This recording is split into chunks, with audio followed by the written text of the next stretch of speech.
Hola hermanos, ¿cómo están? Dios los bendiga. Quiero comentar un asunto con respecto a la plática de la vez pasada. El asunto es que estamos estudiando acerca de las cosas que están en este fin del tiempo. Llegamos hasta el punto donde se gesta la base mundial para que aparezca el enemigo, el anticristo. Pero no leímos los dos últimos versículos del libro de Daniel y quiero leerlos porque me interesa que usted conozca el fin del asunto. Hablamos un poquito acerca de lo que viene ya en el tiempo cercano, pero ese no es el fin. O sea, lo importante para nosotros no es que aparezca este personaje, sino que la siguiente parte. Estos dos versículos es donde está lo que es interesante.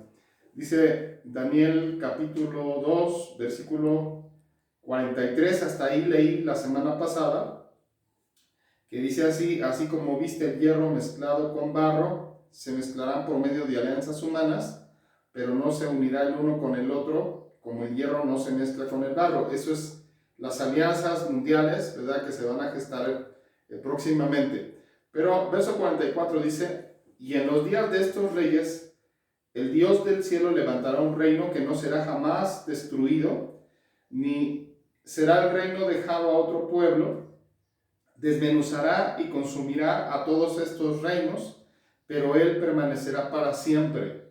De la misma manera que el monte fue cortada una piedra, no con mano, la cual desmenuzó el hierro, el bronce, el barro, la plata y el oro, el gran Dios ha mostrado al rey lo que ha de acontecer en lo porvenir. Y el sueño es verdadero y fiel su interpretación. Fíjense que aquí dice la Biblia que viene a ser cortada una piedra del monte y esa piedra destruye esas alianzas. Ok, y que después de dominio de esta piedra sobre las alianzas mundiales, se va a gestar un reino inconmovible. Bueno, ese reino es el reino de nuestro Señor Jesucristo y esa roca es nuestro Señor Jesucristo. Entonces, el fin de las cosas no es que el enemigo se sale con la suya, ni sus planes, ¿verdad? A fin de cuentas se gestan para salirse con la suya, sino que el Señor es el que tiene la victoria. Ajá. Entonces ese es el punto importante, que nosotros somos parte, ¿verdad?, del equipo vencedor, ¿verdad?, no del perdedor. El perdedor es el diablo, el perdedor es el mundo, el perdedor son los demonios, ellos son los perdedores. Jesucristo es el Rey de Reyes, Señor de Señores. Él es el que es digno, ¿verdad? Él recibió la victoria en la cruz del Calvario cuando Él resucitó y Él está sentado ahorita a la diestra del Padre, ¿verdad?, con todo su poder y toda su gloria, y simplemente Él va a venir a poner las cosas en orden, ¿verdad? Pero los victoriosos somos los que estamos del lado de Él, disfrutando de su victoria. Entonces esa es la parte que es importante que nosotros tengamos en cuenta, porque miren que a veces se pierde mucho tiempo estudiando acerca del anticristo, pero ese es un personaje fallido, él es un fracasado. Entonces, lo de nosotros no es estudiar al anticristo, sino estudiar a Jesucristo, el Rey de Reyes y el Señor de Señores. Y hay otro versículo que quiero que leamos para concluir con este tema que he estado dando. Está en Tesalonicenses, en la segunda, capítulo 2, dice,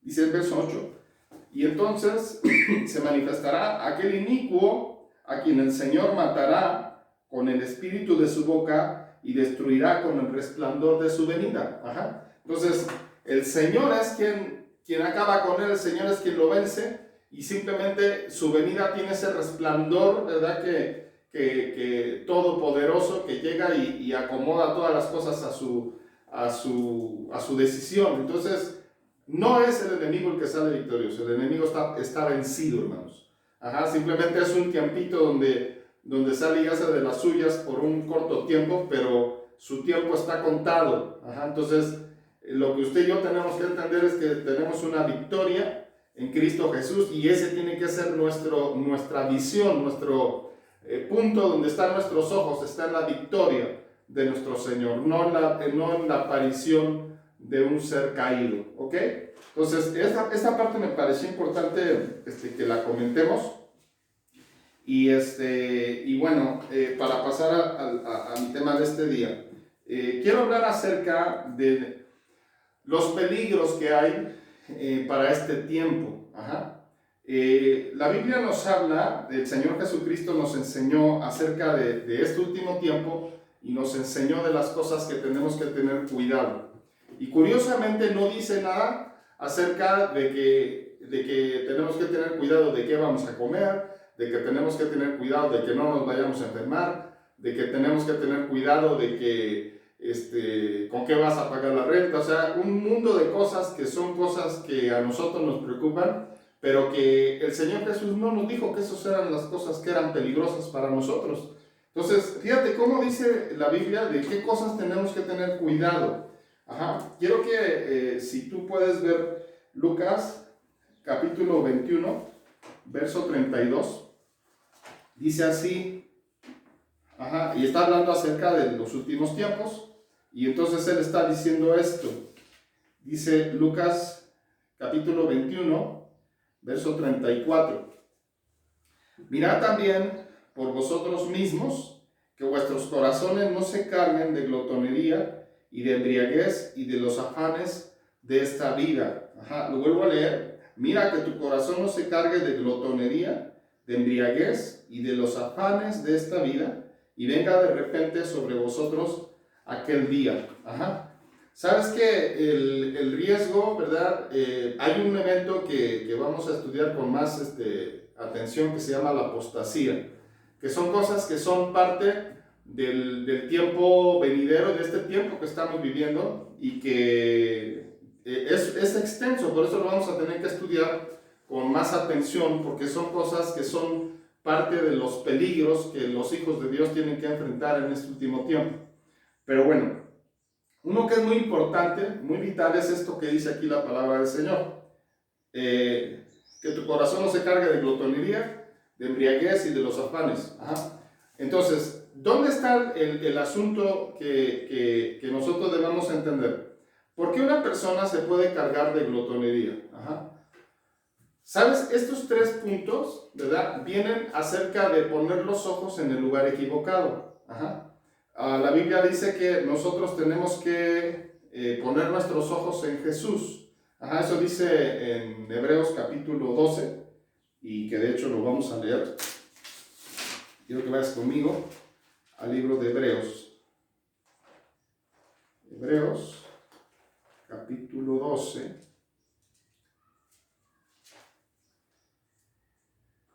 Y dice así, ¿de qué cosa tiene que tener cuidado el Hijo de Dios? ¿Verdad? El Hijo de Dios dice, verso 2, puestos los ojos en Jesús, el autor y consumador de nuestra fe, el cual por el gozo puesto delante de él, sufrió la cruz, menospreciando el oprobio, y se sentó a la diestra del trono de Dios. Dice la Biblia, puestos los ojos en Jesús.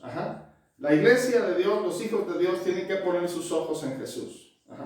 No bajes tus ojos, ¿verdad?, a que el centro de nuestra mirada, de nuestra atención y de nuestro objetivo sean las cosas de esta tierra, hermanos, sino que nosotros sabemos que tenemos un objetivo, que es nuestro Señor Jesucristo, porque Él es quien tiene la victoria. Todas las cosas que usted y yo necesitamos en esta tierra, la respuesta la tiene Él. Él es quien te va a dar la respuesta. Si tú necesitas sanidad, Él es quien te puede dar la sanidad. Si tú necesitas protección, Él es quien puede protegerte. Por supuesto que tienes que tomar las medidas necesarias, ponerte lo que está diciendo las autoridades, que en la calle salgas y tapas tu boca, tápate tu boca, pero la protección no viene de que te pones el trapito en la boca. O sea, la protección no viene de que por más que te pongas tú armaduras externas, si tu corazón está alejado del Señor, si tú estás, tu objetivo no es ser, ¿verdad? Si estás fuera del ejército de Dios, ¿verdad? Estás en peligro. O sea, lo único seguro que hay es la presencia de Dios. ¿Ajá? Entonces, ¿cómo tú puedes estar seguro? Cuando tú pones tus ojos en Jesús y cuando tú te diriges a Jesús nada más. Ajá, la Biblia dice aquí, puesto los ojos en Jesús, el autor y consumador de la fe. Ajá. Todas las cosas están en sus manos y Él tiene la respuesta para todas las cosas. Ahí es donde radica la importancia de poner nuestros ojos en el Señor Jesucristo. ¿Ok? No dice que pongamos nuestros ojos tantas cosas que hay que están cambiando en el mundo. El mundo se va a acomodar. O sea, ahora que se vuelva a reactivar las actividades en, no sé, tal vez un mes o mes y medio, donde no sé cuánto tiempo vaya a tardar, pero poco a poco otra vez va a volver a su ritmo. Ajá. Pero este tiempo tiene que ser importante para que nosotros, ¿verdad? Podamos relacionarnos con el Señor y tengamos una comunicación directa, firme, fiel para con Él, ¿ok? Dice, pon tus ojos en Jesús, dice, y fíjate cómo dice, el cual por el gozo puesto delante de Él, sufrió la cruz y menospreció lo oprobio. Ajá. Dice la Biblia aquí que Él tenía un gozo, ¿verdad? Cuando Él fue a la cruz. Ajá. Porque ahí es donde radica el hecho de poder afrontar las cosas y poder salir victorioso. Ajá. Dice, considéralo a Él como Él lo hizo. Él fue a la cruz y Él sufrió todo lo que sufrió. Sufrió la oposición de la gente, dice más adelante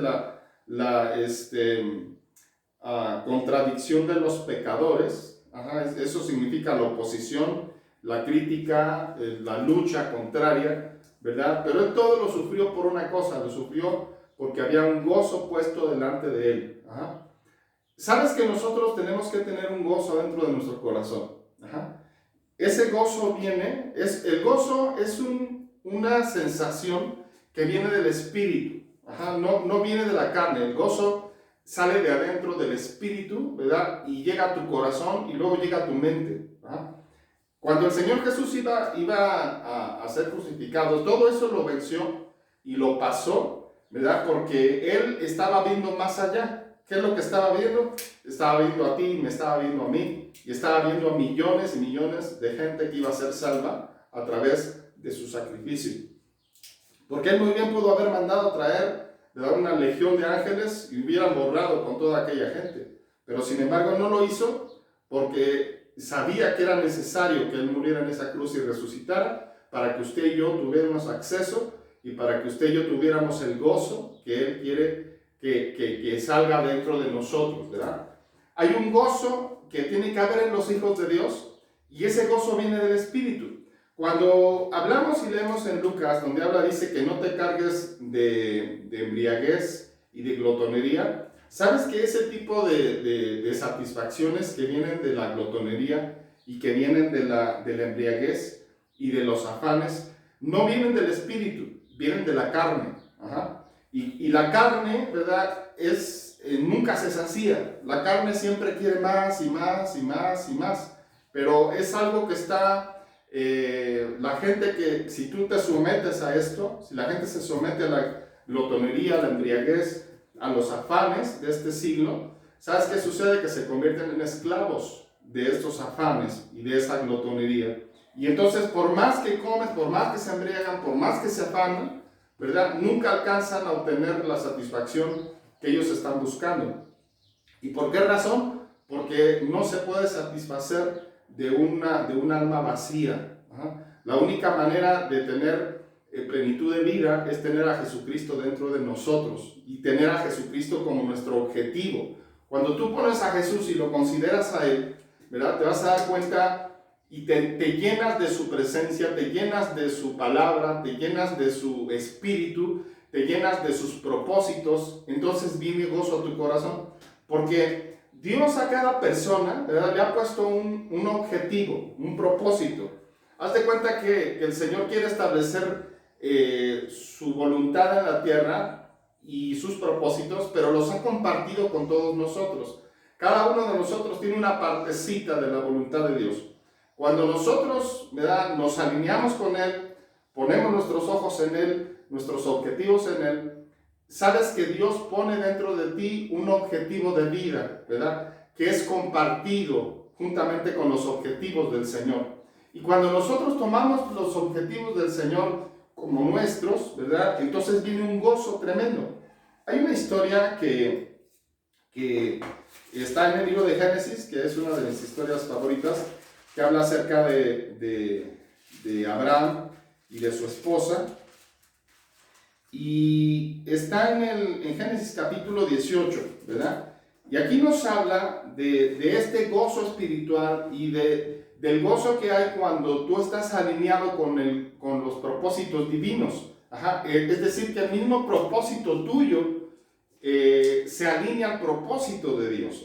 Y el capítulo 18 nos habla precisamente de esta historia que tú la conoces también, pero que hoy la vamos a estar comentando. Vamos a Génesis capítulo 18.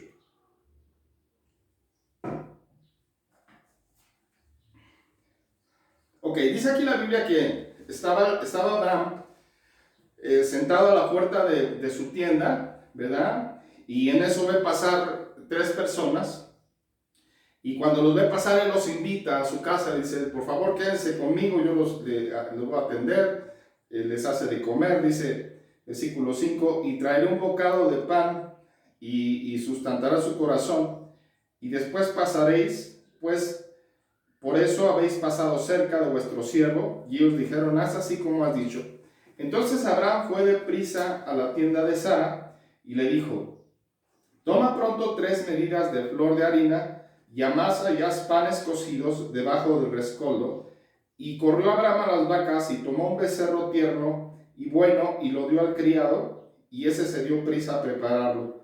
Tomó también mantequilla y leche y el becerro que había preparado y lo puso delante de ellos, y él se estuvo con ellos debajo del árbol, y comieron y le dijeron, ¿dónde está Sara tu mujer? Y él respondió, aquí en la tienda. Entonces dijo, de cierto volveré a ti según el tiempo de la vida. Y aquí que Sara tu mujer tendrá un hijo. Y Sara escuchaba a la puerta de la tienda que estaba detrás de él. Y Abraham y Sara eran viejos de edad avanzada, y a Sara le había cesado ya la costumbre de las mujeres. Se rió pues Sara entre sí diciendo, después que he envejecido, ¿tendré deleite, siendo también ya mi señor viejo? Entonces Jehová dijo a Abraham, ¿por qué se ha reído Sara diciendo, ¿será cierto que he de dar a luz siendo ya vieja? ¿Hay para Dios alguna cosa difícil? Al tiempo señalado volveré a ti, según el tiempo de la vida, y Sara tendrá un hijo. Entonces Sara negó diciendo, no me reí, porque tuvo miedo, y dijo, no es así, sino que te has reído. Fíjense que esta es una historia muy bonita porque es una historia donde está esta pareja que no pueden tener hijos, y esta mujer Sara había sido estéril, ¿verdad? Y de hecho Sara tenía 90 años, ¿verdad? Y Abraham tenía 100 años.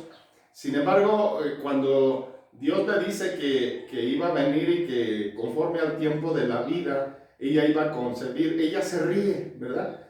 Porque pues es lógico, una mujer de 90 años se ríe y dice, ¿cómo voy a concebir siendo vieja? Y luego dice, y mi esposo siendo también viejo. Y luego fíjese lo que dijo la señora, dije, entonces tendré deleite. Y se empieza a reír, ¿verdad?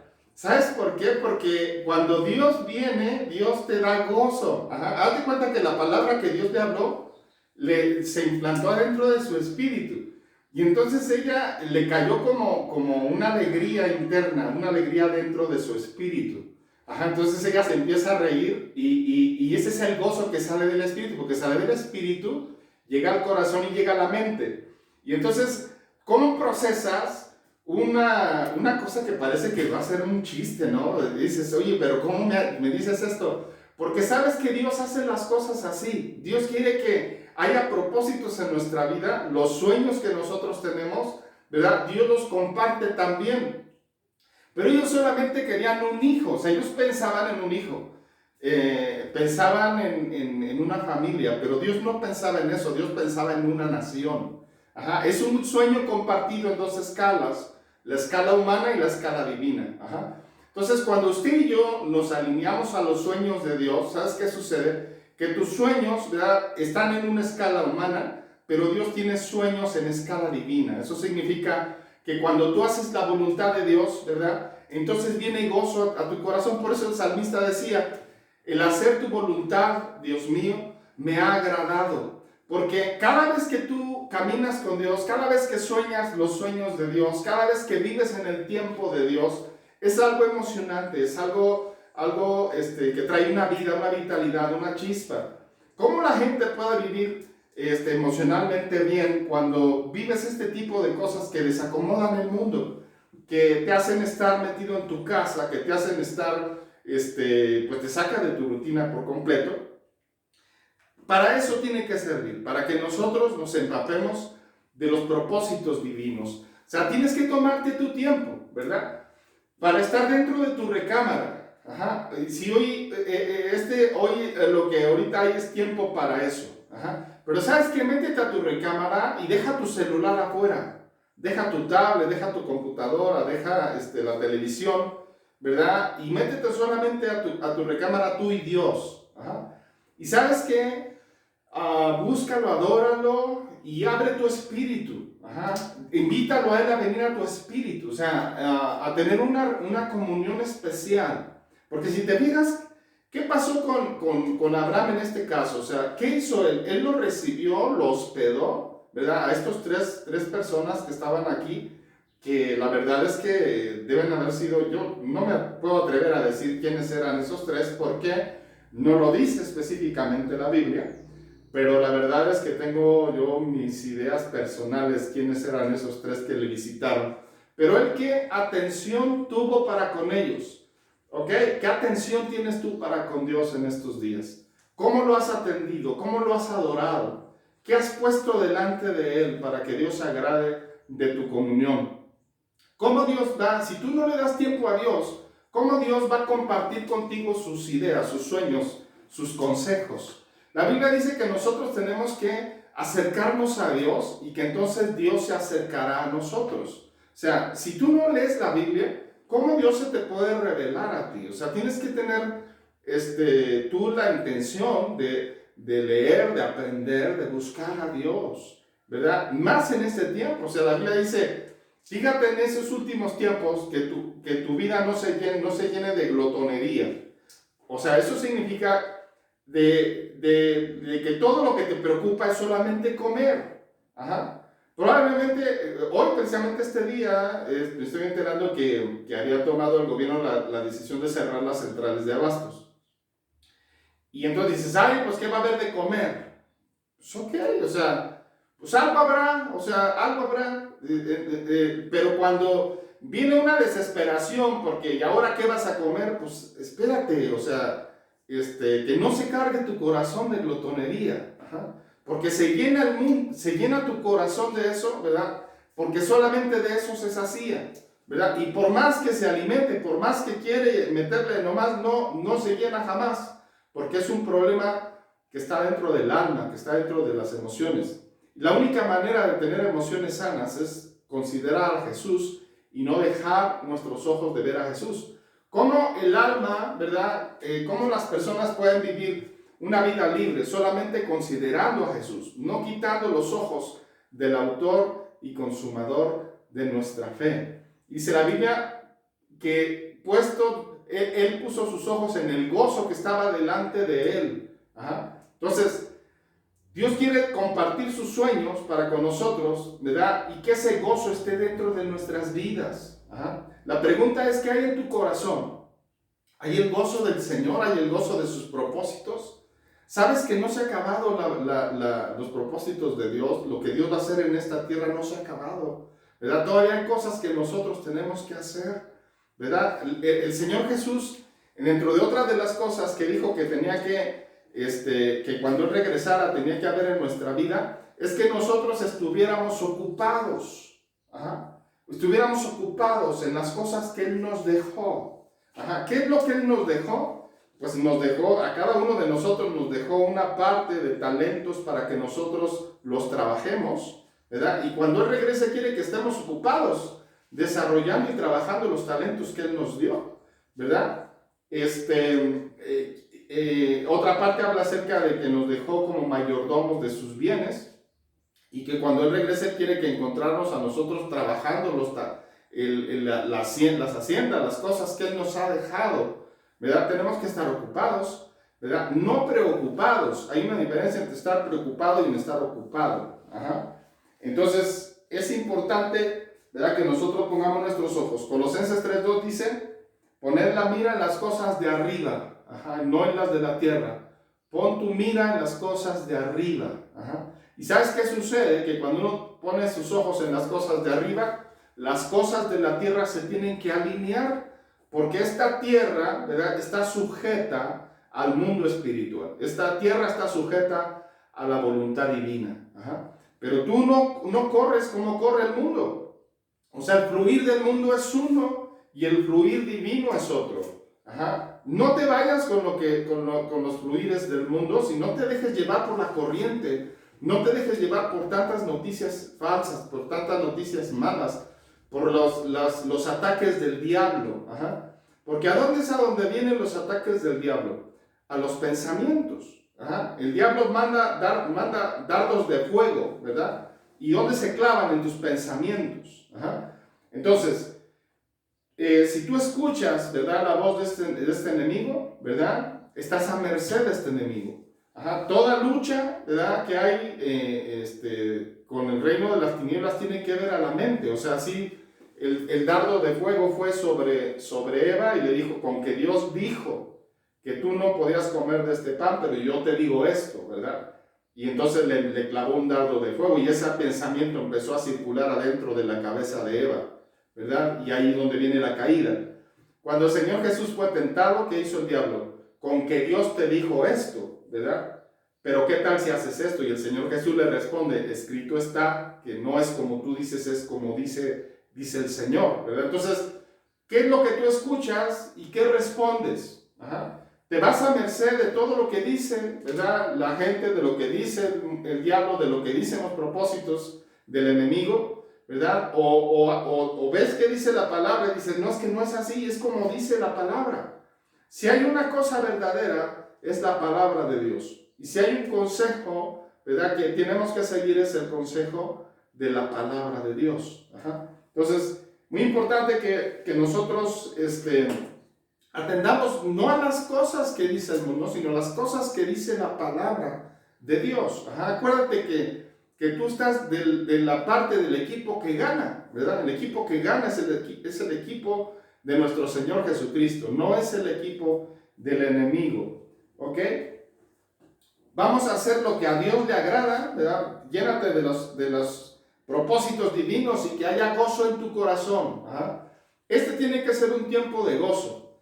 Fíjense que cuando empezó esta cosa que dijeron que era conveniente no reunirnos en las iglesias, pues está bien, ¿verdad? Vamos a obedecer lo que dice la autoridad porque está puesta para cuidarnos, ¿verdad? Pero también me dio cierta tristeza porque dije, no nos vamos a juntar a alabar al Señor, no voy a poder estar orando por la gente, ministrándola, físicamente pues me refiero, y eso me causó un cierto desacomodo interno. Pero ¿sabes qué pasó?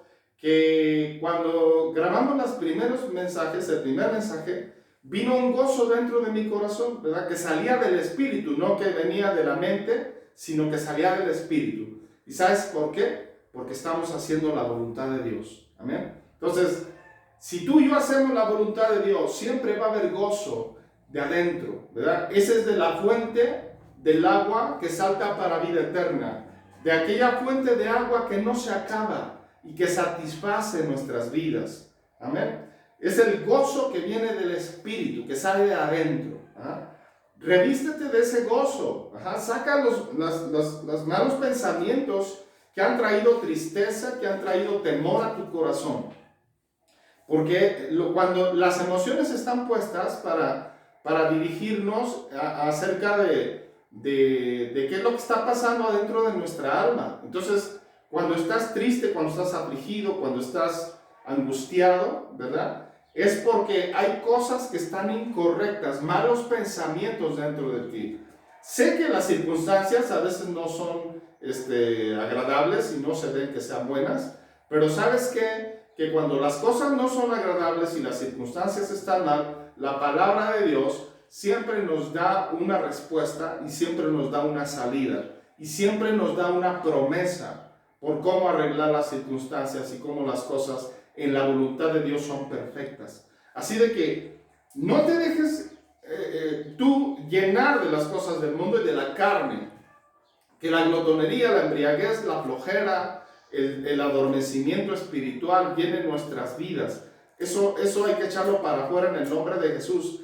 Revístete del poder del Espíritu Santo, del gozo, de la alegría, de los propósitos divinos. Todavía hay muchas cosas que hacer por el Señor antes de que Él regrese, que nos encuentre ocupados y que nos encuentre llenos de gozo, ¿verdad? Si no hay gozo en tu corazón, pon tus ojos en Jesús, el autor y consumador de nuestra fe. No lo pongas tus ojos donde hay fracasos, donde hay errores, donde hay todas las cosas. No hay nada perfecto en esta tierra. Lo único perfecto es Jesucristo.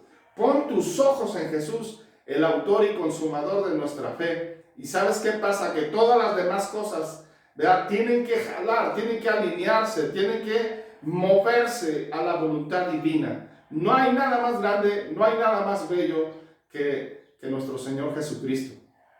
Digno es de recibir la gloria, la honra y el honor por todos los siglos, desde hoy y para siempre. Que Dios te bendiga.